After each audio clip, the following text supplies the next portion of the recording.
గురుభ్యో నమః. శివోహం. నా పేరు భానుశాస్త్రి. నేను కొవ్వూరులో ఉంటానండి, ఆంధ్రప్రదేశ్.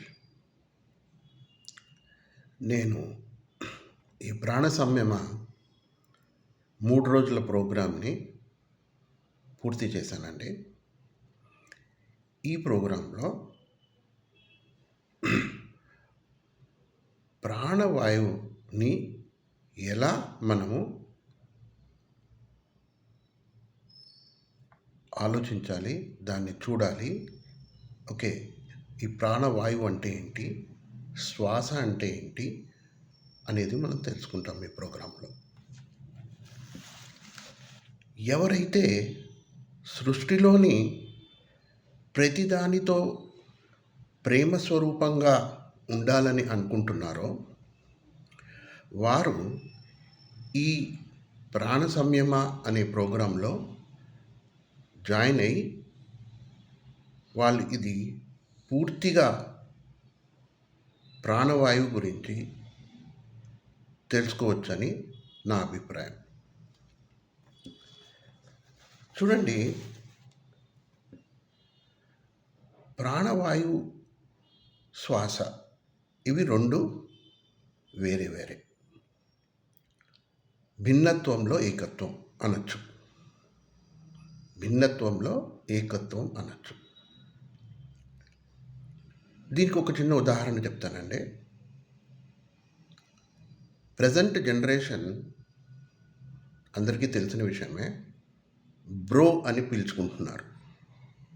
బ్రో అంటే బ్రదర్.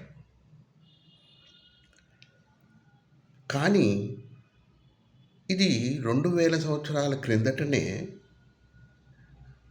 ఎవరికీ తెలియకుండా మీరు వాడుతున్న భాష. 2000 సంవత్సరాల కిందటనే ఈ భాషని సంస్కృతంలో ఈ పదానికి సంస్కృతంలో ఒక శబ్దం ఉంది. అది భ్రాతృ. భ్రాతృ అనగా బ్రో అంటే అన్నయ్య యా తమ్ముడు. ఓకే, సో అంటే మనకు తెలియకుండానే మనం బ్రో అని వాడుతున్నాం.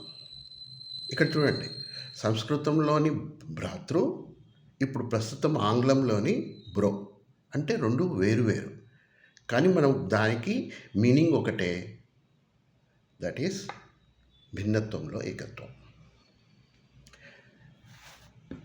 సో దీన్ని కనుక గమనిస్తే భాషలో కూడా శివస్వరూపం కనిపిస్తోంది. అంటే మీకు తెలీదు, మీకు తెలియకుండానే మీరు ఆ పదాన్ని ఇంకో రకంగా వాడుతున్నారు. అంటే అదే శివస్వరూపం. ఇదే మనం అర్థం చేసుకోవాల్సిన విషయం. ఇంకొక ఉదాహరణ మీకు చెప్తానండి. తల్లి బిడ్డ, వాళ్ళిద్దరి మధ్య ఒక ప్రేమ ఉంటుంది. చాలా సున్నితమైన ప్రేమ, గట్టి ప్రేమ, బలమైన ప్రేమ.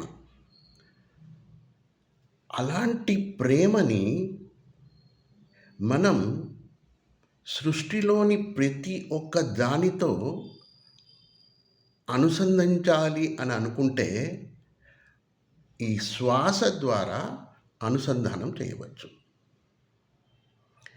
అదే మనం ఈ ప్రోగ్రాంలో తెలుసుకోబోయే విషయం. ఒక్కసారి ఈ శ్వాస గమనాన్ని మీరు అనుసరించగలిగితే మీరు పూర్ణత్వం చెందుతారు. ఈ 3 రోజుల ప్రోగ్రాంలో మనము ఈ విషయాన్నే తెలుసుకుంటాం. అది ఏ విధంగా తెలుసుకుంటాం, దానికి చేయవలసిన సాధన ఏంటి, దాంట్లో ఏమేమి ఉన్నాయి, ఎన్ని రకాలు ఉన్నాయి. ఓకే, ఇవన్నీ ఈ ప్రాణ సంయమ ద్వారా మీరు తెలుసుకోగలుగుతారు. ఇది ఈ 3 రోజులు ఇచ్చే ప్రోగ్రాంలో శ్వాసతో పాటి జ్ఞానాన్ని కూడా మనము చూసుకుంటూ ధ్యానం చేయవచ్చు. ఇంకో చిన్న మాట ఇక్కడ మీకు చెప్పాలనుకుంటున్నాను. గురూజీ గారు శక్తిపాతం ఇస్తారు. అంటే ఎనర్జైజింగ్. ఈ 3 డేస్‌లో కూడా ఎనర్జైజింగ్ అనేది ఉంటుంది. మా మిత్రులైన L1లో ఎవరైతే చేశారో వాళ్ళందరికీ ఈ శక్తిపాతంతో పరిచితులే. అలానే L2, L3 వాళ్ళు కూడా పరిచితులే. సో, ఈ శక్తిపాతం గురూజీ ఇస్తారు. దీన్ని ఈ శక్తిపాతంలో ఎవరైతే మమేక్యమవుతారో, శివనామం వింటే శివ శివ కాస్త మీకు సేవ సేవ అని అనిపిస్తుంది. అంటే పరోపకారమే పరమ ధర్మం. మానవ సేవే మాధవ సేవ అని అర్థం చేసుకోవాలి. ఇది ఒక చమత్కారం అండి. ఆయన శివ శివ శివ అంటారు.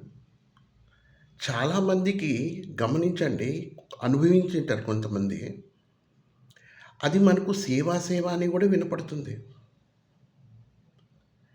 అంటే మనం ఏ దృష్టితో ఆ ధ్యానాన్ని మనం చేస్తామో అలా మనకి అనుభూతి కలుగుతుంది. సో, శ్వాస కూడా మనము ఏ దృష్టితో చేస్తామో అదే మనకు ప్రాప్తిస్తుంది. సో, ఇక్కడ శ్వాసని ఎన్ని రకాలుగా ఉన్నాయో దాన్ని ఎలా గమనించాలో అనేది కూడా ఈ ప్రోగ్రాంలో మనం తెలుసుకుంటాం. సో, ఈ అవకాశాన్ని ఇచ్చి ఈ చిన్న నా అనుభవాన్ని మీ అందరికీ తెలిపేటట్లు శివానుగ్రహం ద్వారా గురూజీ ఆశీర్వచనం ద్వారా ఈ చిన్న ఫీడ్బ్యాక్ని ఇవ్వగలుగుతున్నాను. అందరికీ నమస్కారాలు, ధన్యవాదాలు. జై శివోహం.